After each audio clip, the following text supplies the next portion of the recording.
안녕하세요. 가스펠 교회 청소년부 여러분. 2월 13일 우리 가스펠 교회 청소년부 예배 시간입니다. 우리가 오늘은 온라인으로 각자 가정에서 예배를 드리는 시간으로 이렇게 가지게 되었습니다. 우리 함께 사도신경으로 우리의 신앙을 고백하면서 우리 하나님 앞에 함께 예배하도록 하겠습니다. 함께 사도신경 하겠습니다.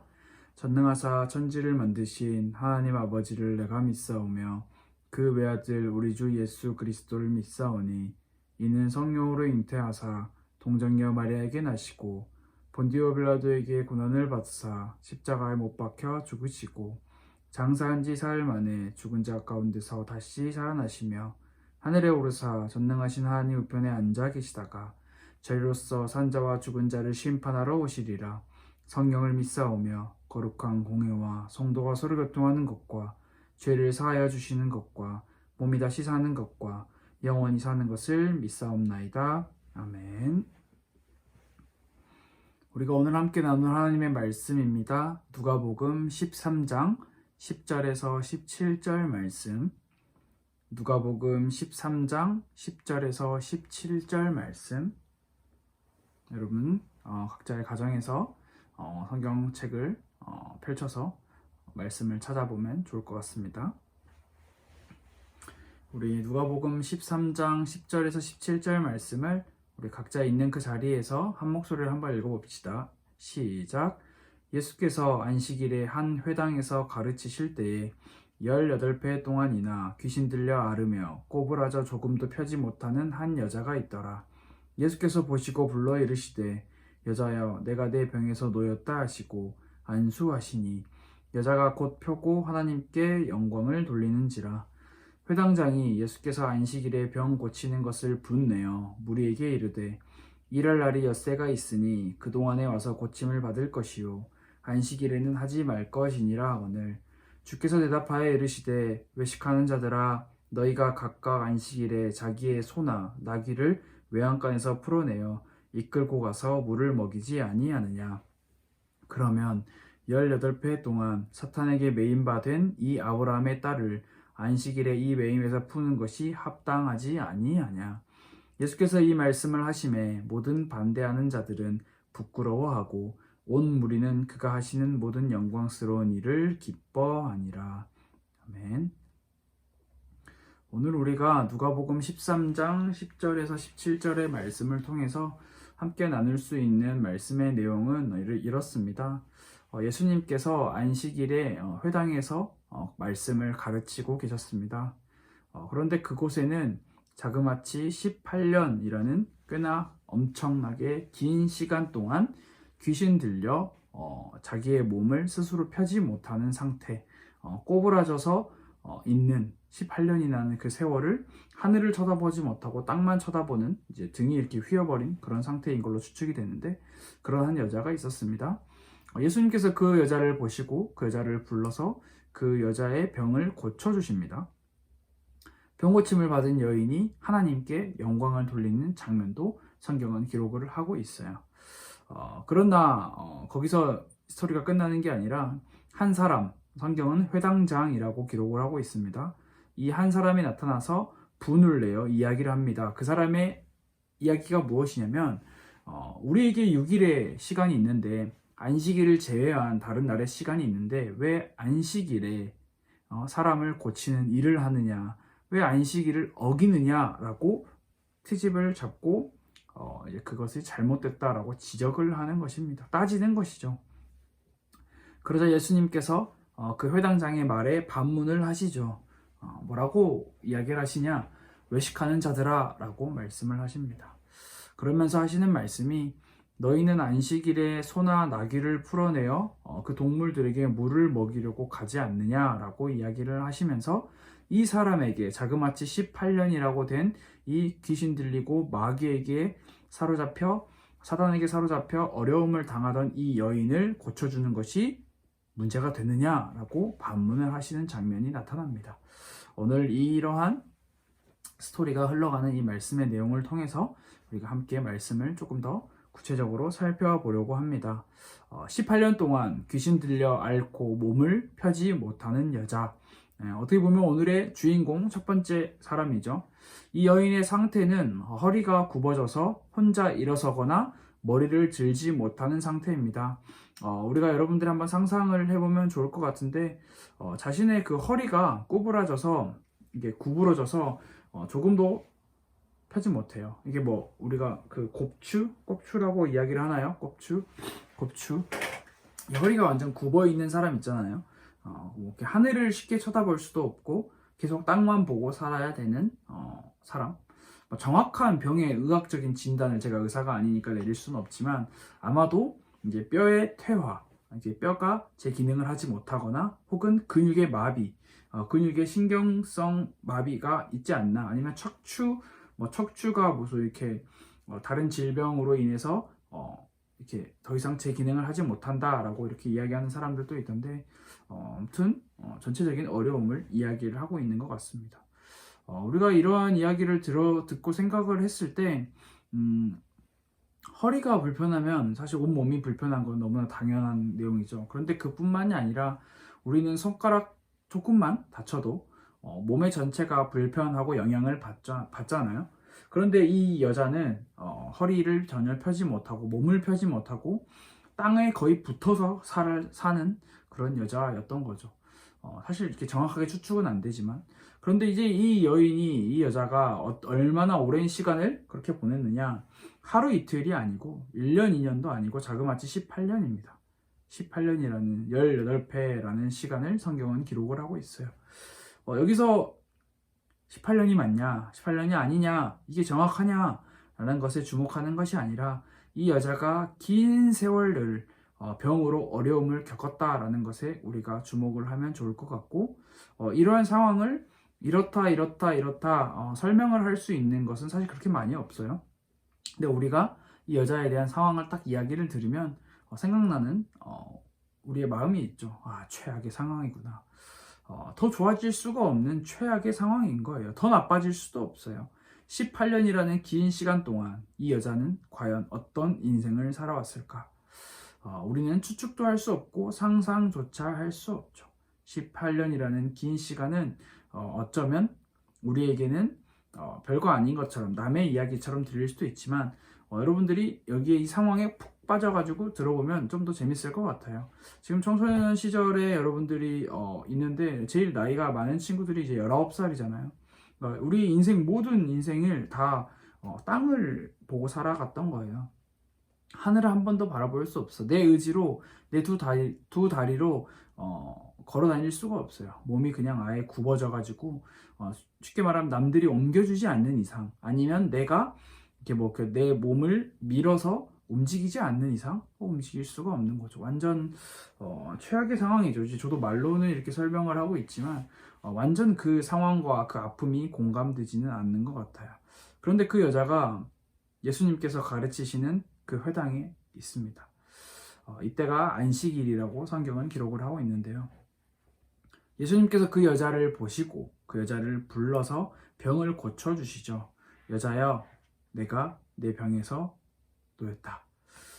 그리고 안수하십니다. 그러자 정말 놀라운 일이 벌어지죠. 혼자서 자신의 몸을 가눌 수도, 펼 수도, 일으켜 세울 수도, 자신의 의지로 자신의 몸에 대해서 아무것도 할 수 없었던 그 여자가 자신의 몸을 편 것입니다. 18년 모든 사람들이 안 된다고 고개를 저었고, 어쩌면 자신조차도 포기했을까요? 그런 여자가 이제 몸을 펼치는 것입니다.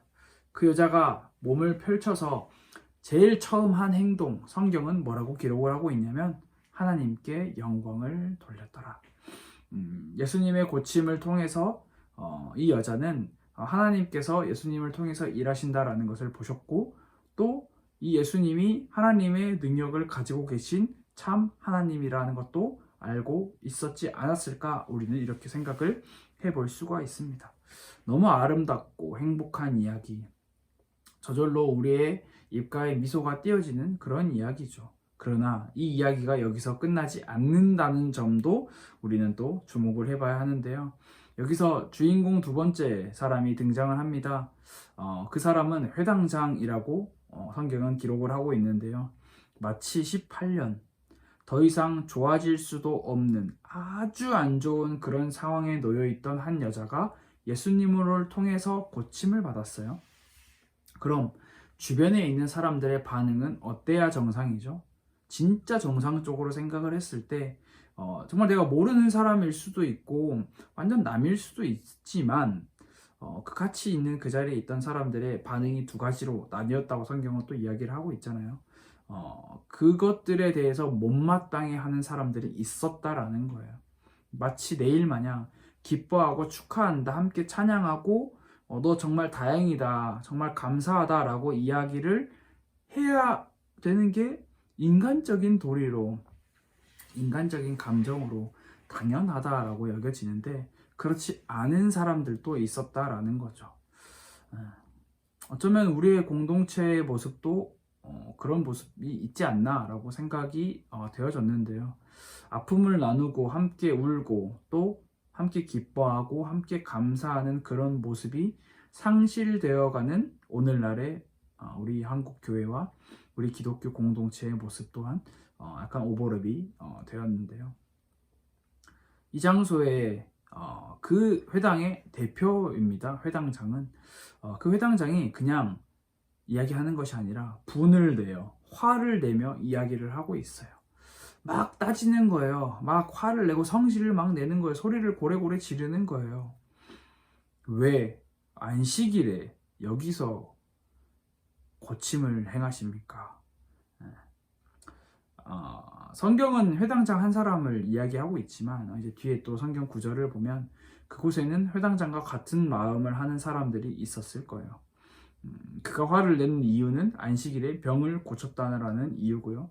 안식일에 하지 말아야 할 행동을 했다라는 것에 있어서 굉장히 자연스럽고 당연하고 굉장히 화까지 내면서 지적을 하고 있는 거예요. 아니 왜 안식일을 제외하고 6일이라는 시간이 있는데 왜 안식일에 하지 말아야 할 일을 하고 있습니까?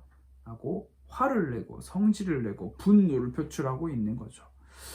이렇게까지 이야기를 하면 회당장이 정말 안식일을 너무나 사랑하고 율법을 너무나 사랑해서 이것을 어기는 예수님이 마음이 아파서 이것을 이렇게 어기는 예수님이 정말 불쌍하게 느껴져서 이런 이야기를 했을까요? 그렇지 않다라고 저는 생각이 들었어요. 과연 정말 회당장이 율법을 자신이 너무나 사랑하고 잘 지켜왔던 이 율법이 훼손되는 게 싫었을까? 물론 그럴 수도 있겠지만 회당장이 그토록 율법에 철두철미한 사람이었을까? 물론 그럴 수도 있겠지만 이건 확인된 바가 없지만 예수님의 말씀을 뒤에서 확인하면 우리는 그 답을 발견할 수 있는데요. 또 꼭 이런 이유뿐만 아니라 다른 이유도 기록한 그런 책을 보게 되었는데 어떤 사람이 이렇게 기록을 하고 있어요. 내가 이 회당의 대표인데 나를 빼고 내 이름을 높이지 않고 지금 무슨 일을 벌이는 거야. 다시 말해서 무슨 좋은 일을 하건 나쁜 일을 하건 물론 나쁜 일을 해당시키는 걸 싫어하겠죠. 무슨 일을 하건 나를 통해서 해야지. 왜 나를 빼놓고 다시 말해 자신의 이름과 위상이 높여지지 않는 그런 상황에 대해서 불만을 가지고 있는 것도 있지 않았을까 생각을 해볼 수 있습니다. 그곳에는 회당장을 포함하여 그를 지지하는 사람들이 있었죠. 이제 예수님께서 정확하게 그들에게 말씀을 하시는데요. 뭐라고 말씀하시는지 우리가 잘 들어봐야 합니다. 예수님은 그들을 보고 앞에 설명, 뒤에 설명 붙이지 않으시고 정확하게 딱 이야기를 하시는 말씀이 뭐냐면 외식하는 자들아 라고 이야기를 하십니다. 15절에 나오죠. 이 외식하는 자들아 라고 하는 이 말이 이제 여러분도 어느 정도 알 거예요. 이 외식이 밖에서 먹는 식사가 아니라는 것. 이 외식은 성경에 나타나는 외식은 꾸밀 식, 한자를 검색해 보니까 꾸미다 라는 그 식의 표현을 쓰더라고요. 다시 말해서 겉만 보기 좋게 꾸며내고 드러내는 것을 이야기한다라고 해요. 그래서 다른 말로 표현하면 위선이죠. 거짓 착함, 거짓으로 착한 척하는 것, 거짓으로 선을 행하는 것이죠. 다시 말해 겉으로는 드러내는 게 착함이고 보기 좋은 것이지만 속에는 나쁜 마음과 안 좋은 악이 가득 차 있다라는 거죠. 예수님께서는 회당장을 포함한 이 사람들에게 외식하는 자들아라고 이야기를 했어요. 우린 여기서 예수님의 말씀을 통해서 회당장과 그들의 삶을 유추를 할 수 있겠죠. 겉으로는 번지르르하게 이야기를 하지만 속으로는 수많은 죄를 짓고 악을 행하고 살아가는 그들의 모습. 왜 예수님께서 그들에게 이렇게까지 이야기를 하셨을까? 그리고 설명을 하십니다. 왜 설명을 하시냐? 어떤 설명을 하시냐? 성경 말씀에 이렇게 기록을 하고 있어요. 예수님께서는 그들의 삶과 생활을 다 보시고 이야기를 하시는 건데요.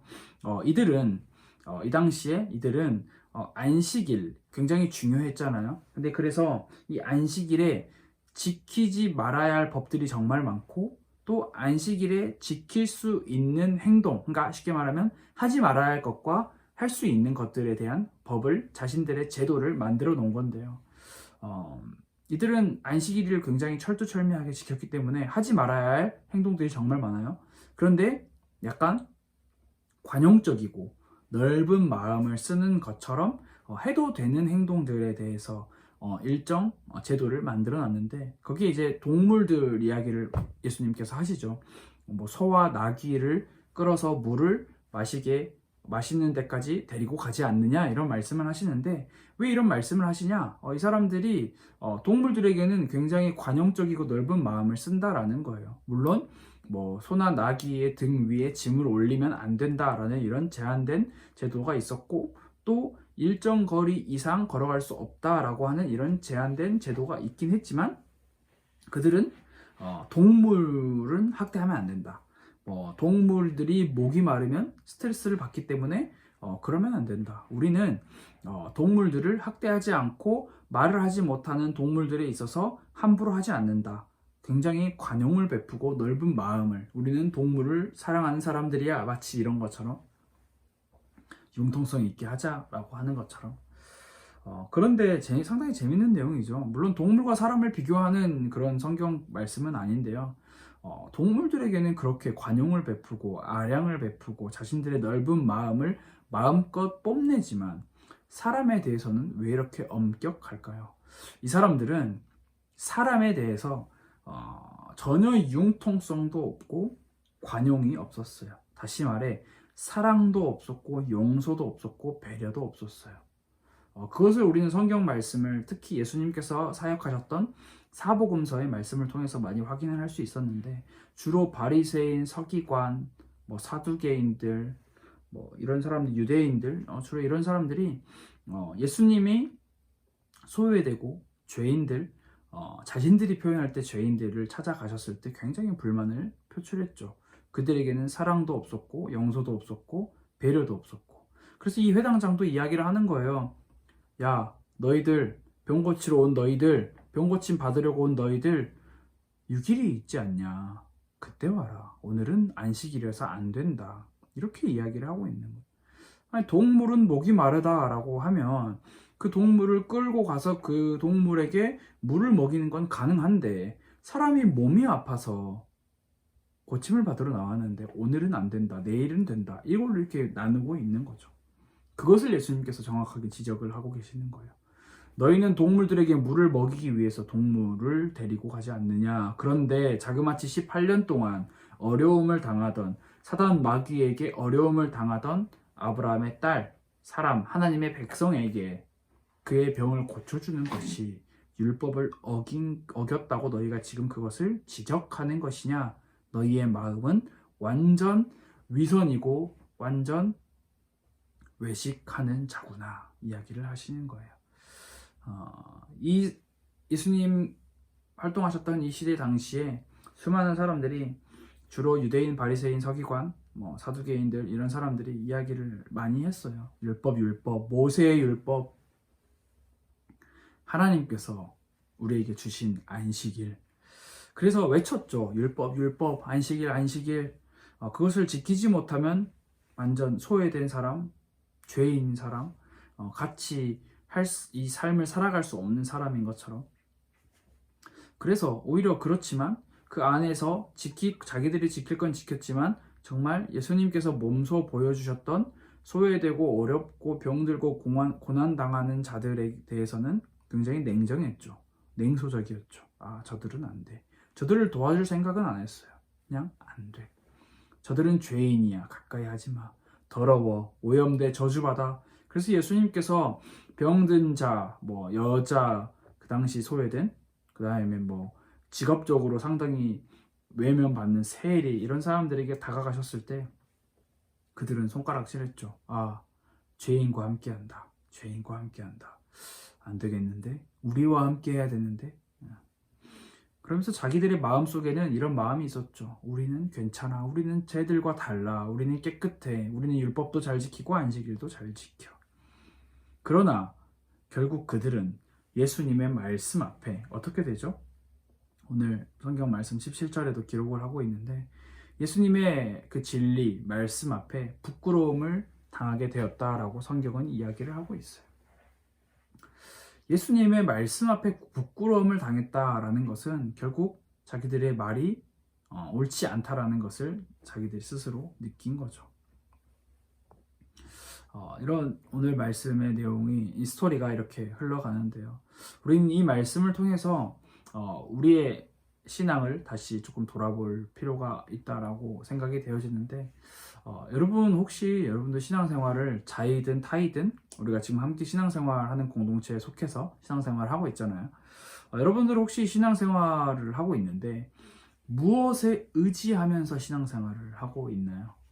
안식일에 병 고침을 행했다고 분내고 화내고 짜증내는 그 회당장을 포함한 수많은 무리들은 그들도 굉장히 신앙생활을 잘하고 있다라고 자신들은 생각을 했어요.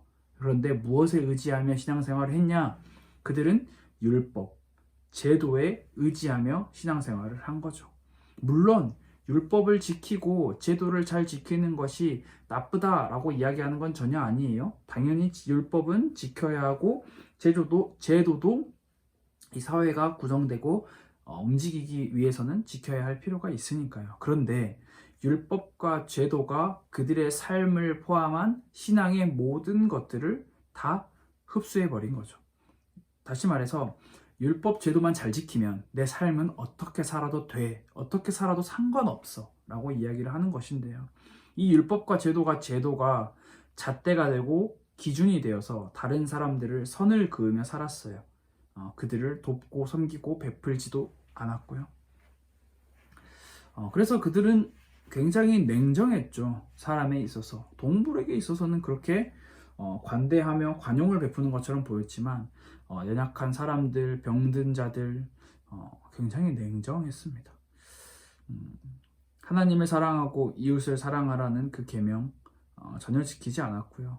더 나아가서 율법의 완성으로 오신 예수님, 안식일의 주인으로 오신 예수님을 알아보지도 못했고 그들은 여전히 율법 이야기를 한 거예요. 왜 안식일에 왜 당신네 제자들이 손을 씻지 않고 왜 율법에 근거해서 자꾸 이야기를 한 거죠. 그 율법을 완성시키러 오신 분이 예수님이란 것을 알지도 못하고 그래서 이들의 신앙은 굉장히 화려하고 굉장히 철두철미하고 굉장히 퍼펙트한 신앙이었지만 굉장히 위험했던 게 겉으로만 보여주는 신앙, 나 자신을 위한 제도와 율법을 의지하고 외식하는 신앙이었던 거죠. 그래서 우리도 잘 생각을 해봐야 해요. 그럼 나는, 내 신앙은 무엇에 의지하고 있나? 내 신앙은 무엇을 따라가고 있나? 마치 이런 거죠. 나 예배 오늘 한 번도 안 빠지고 잘 들었어. 예배 잘 드리면 굉장히 좋은 거잖아요. 그런데 예배를 빠지지 않고 잘 드렸어 라는 그 제도, 내가 스스로 나를 위해서 세워놓은 그 법에 갇혀서 그 예배를 통해서 하나님을 만나고 예배를 통해서 하나님의 음성을 듣는 게 빠진다면 사실 그 예배는 진짜 위선이고 외식이죠. 또 이런 것도 있어요. 우리가 지금 성경 말씀을 읽잖아요. 하나님의 말씀을 읽는데 성경을 읽어요. 나 10독 했어, 20독 했어, 30독 했어. 물론 아직까지 거기까지 갈 수는 없지만 뭐 읽었어. 근데 그 안에 들어있는 읽는 것을 계속 반복해서 읽다가 보면 사람이 교만해지면 외식하고 위선적인 신앙생활이 나오게 된다는 거죠. 근데 이게 굉장히 무서운 게 뭐냐면 우리는 세상적으로 유혹을 받고 수많은 돈과 물질과 명예와 어떤 자리, 부귀, 영화를 통해서도 유혹을 받지만 사단 마귀가 굉장히 교활한 게 뭐냐면 이미 하나님의 자녀가 된 예수님을 주인 삼는 자들, 그들을 방해하고 그들을 유혹하는 게 굉장히 예수님인 것처럼 보이는, 하나님인 것처럼 보이는, 다시 말해서 예수님이 좋아하는 것처럼 보이는, 성경에 있는 것도 예수님이 좋아하고 우리도 좋고 하나님이 좋아하시고 하나님이 영광 받으시는 예배, 마치 그런 것으로 인해서 우리가 그런 것을 의지하면서 정작 그 중요한 속에 들어있는 것들을 바라보지 못하게 한다. 조금 말이 어려운데 사단 마귀가 예수님이 아닌 다른 것, 그러니까 예수님을 위한 거라고 포장이 되어 있는 나를 위한 것으로 우리를 자꾸 안내한다라는 거죠. 그래서 성경 잘 읽어, 기도 잘해, 많이 해, 예배 많이 드려, 나 한 번도 안 빠졌어. 잘 의지하는 척, 잘 믿는 척 하게 만드는 거예요. 실상은 나를 위한, 내가 지켜야 할 내 제도와 내 율법을 위한 것인데, 그래서 여러분, 우리의 신앙은 결코 꾸밈이 있어서는 안 되는 거예요. 물론 꾸며야죠. 꾸밈이 필요해요. 하나님 말씀을 읽는 것, 기도하는 것, 꾸밈이 필요한데 그 꾸밈에 우리가 집착하고 꾸밈이 우리의 전부, 신앙의 전부고 꾸밈이 우리 신앙의 의지의 대상이 되어서는 안 되는 거죠. 외식, 위선, 정말 위험하죠. 또 논리적이고 이론적이고 분석적인 거 굉장히 중요해요. 이렇게 해서 이렇게, 저렇게 해서 저렇게, 굉장히 타당한 결과를 만들어내는 신앙 굉장히 중요하죠. 그러나 이런 것들이 제가 말하는 뭐 꾸밈, 논리, 이론, 분석 필요 없다라는 게 아니에요. 다 필요한데 이런 것들이 우리의 신앙의 본질을 잠식해버리면 매우 위험하다라는 거죠. 우리 신앙의 본질이 무엇일까요? 우리가 우리 신앙생활을 정말 어떤 목표, 어떤 목적을 가지고, 어떤 꼴을 가지고, 어떤 이유를 가지고 해야 할까요? 그 본질이 무엇일까? 절대 흔들리지 말아야 할 절대 본질이 무엇일까? 그것은 바로 예수님이죠. 구원이죠. 그래서 우리 다시 거꾸로 생각을 해봅시다. 예수님이 없고 구원이 없는 예배와 기도와 찬양과 경배, 물론 이게 예수님과 구원이 없는 이런 게 따라올 수는 없는 건 사실이지만 사실 외식과 위선이 가득한 오늘날의 많은 모습들 우리는 볼 수 있죠.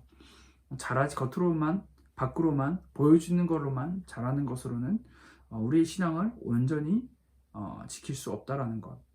그래서 우리가 잘 기억해야 할 게 우리의 신앙은 예수님을 의지하고 예수님을 믿고 구원받기 위한, 그래서 예수님의 십자가에 간절히 매달리는 신앙이어야 된다는 거예요. 그래서 내가 정말 예수님을 찾는다라면 성경 읽는 것, 예배 드리는 것, 예수님을 향한 목표가 된다라면 그것은 결코 위선이고 외식이 될 수가 없는 거죠. 그래서 우리는 말로만 하나님 하나님 하면서 마음으로는 하나님을 떠나 있는 그런 신앙에서 돌이켜야 되고요. 하나님은 우리의 마음과 생각 모든 것을 다 꿰뚫어 보시고 계시고 다 셈하고 계신다라는 사실도 꼭 기억을 했으면 좋을 것 같아요. 혹시 우리의 모습, 나 자신의 모습을 돌아보며 겉으로 다른 것으로 위장하고 있는 그런 위선, 외식의 신앙생활의 모습이 있다면 그런 것 벗어버리고 내 수준, 내 모양, 내 모습, 내 마음, 생각 감출 필요 없어요. 하나님 앞에서. 하나님 다 아세요. 그 모습 그대로 하나님 앞에 나아가는 그런 신앙생활, 그런 하나님을 찾는 우리 가스펠교회 청소년부 친구들 그리고 선생님들이 됐으면 좋겠습니다. 우리 시간 함께 기도하겠습니다. 하나님 아버지 감사합니다. 우리를 신앙생활하는 공동체로 불러주셔서 감사합니다. 우리의 신앙의 이유와 우리의 신앙의 대상, 오직 예수님이길 원하고 구원이기를 원합니다. 우리가 절대 흔들리지 말아야 할 우리 본질이신 우리 예수님을 만나는 것, 우리 구원받는 것을 위해 우리의 마음이 다른 것을 의지하지 않고 나를 위한 외식과 위선에서 벗어나 정말 있는 모습 그대로, 내 연약한 모습 그대로 나를 사랑하시는 그 하나님 앞에 우리가 엎드릴 수 있도록, 경배할 수 있도록, 간절히 하나님의 그 십자가를 의지할 수 있도록 우리 주님 우리를 도와주세요. 우리 모든 가스펠교회 청소년부 친구들과 선생님들의 마음과 삶 하나님께서 지켜주시고 정말 하나님을 간절히 의지하는 그런 신앙이 회복될 수 있도록 우리를 도와주세요. 살아계신 예수 그리스도 이름으로 기도드렸습니다. 아멘. 이 시간 함께 주기도문으로 우리 예배를 마치도록 하겠습니다. 하늘에 계신 우리 아버지여, 이름이 거룩히 여김을 받으시오며 나라가 임하시오며 뜻이 하늘에서 이루어진 것 같이 땅에서도 이루어지이다. 오늘 우리에게 일용할 양식을 주시옵고 우리가 우리에게 죄 지은 자를 사하여 준 것 같이 우리 죄를 사하여 주시옵고 우리를 시험에 들게 하지 마시옵고 다만 악에서 구하시옵소서. 나라와 권세와 영광이 아버지께 영원히 있사옵나이다. 아멘.